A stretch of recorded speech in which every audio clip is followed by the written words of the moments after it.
When Brian was born with cerebral palsy, the physician walked up to Brian's parents and said, "You have a choice.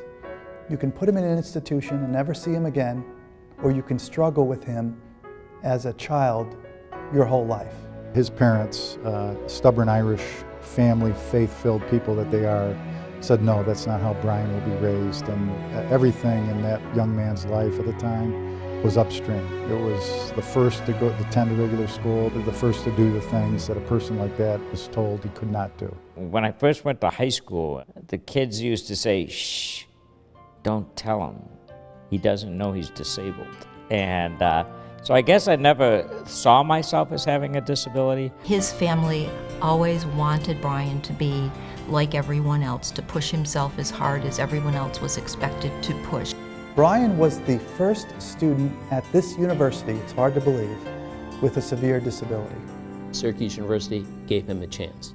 When he enrolled at Syracuse, there are many schools that would not have accepted all the issues associated with a disabled student. He had to fight to raise the consciousness of the administrators and the school to make it easier for the disadvantaged. Getting around campus was really, really tough. And Brian was an ambitious student, so he wanted to take classes that he wanted. And if they happened to be on the third floor of Hall of Languages, well, somehow I needed to get him up to the third floor of the Hall of Languages. Well, I'm not so sure Syracuse didn't choose me, but I had an opportunity to be involved in many, many things, not only basketball, but with the Daily Orange and with WAER and with the Newman Center and Alpha Phi Omega, and I even ended up managing rock bands. There's nothing he loves more than the university, but when it came time to make sure that the Dome would provide access for people with challenges, Brian was on the leading end. Nothing stops him, because I really believe his parents told him nothing should stop you. You should just be what you want to be. When I was coaching basketball, you know, it was about game plans and it was about winning and losing and logistics. And then when I decided to get out of coaching, I got into the big bad world of government and politics. Again, that was a world of winning and losing.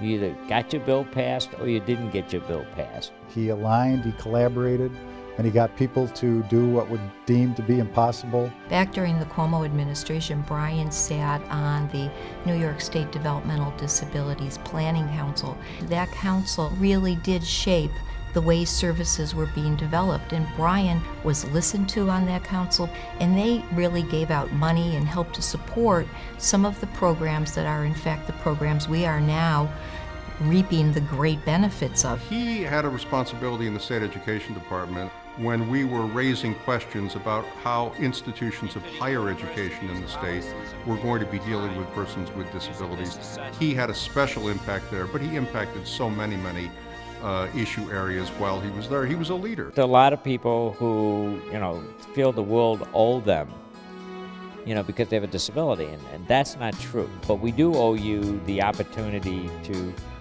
level the playing field, to make sure that you have an equal amount of opportunity to compete. When he fought for those who had disabilities, he had to remove barriers, obstacles, impediments for their better life. Brian McLane is continuing to fight the good fight on behalf of all 54 million disabled people who are striving for their independence. Brian puts himself last. He's working on 1,000 things to help 1,000 people, and that's who he is. Anytime you see somebody who's as dedicated as Brian McLane and as focused to get things done, and somebody who lets nothing bother him, there is no handicap, there's nothing that stops Brian McLane. I think that's a good example for all of us. We want Syracuse University to become a destination point, which that kids will go to high school with their goal to come to Syracuse University. And just like I experienced back in the 60s, you come and then we'll make it happen. History isn't something that happens to us.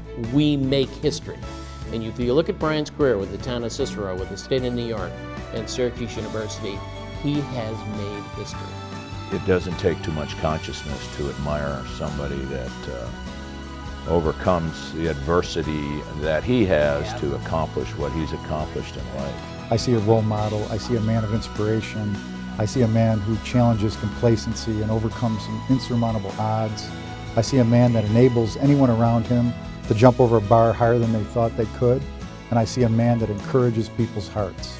You know, my father used to always say, you live in the world the way it is, and you have to figure it out. He said, so your advocacy is for the people coming up behind you, so that their life experience is a little different than yours.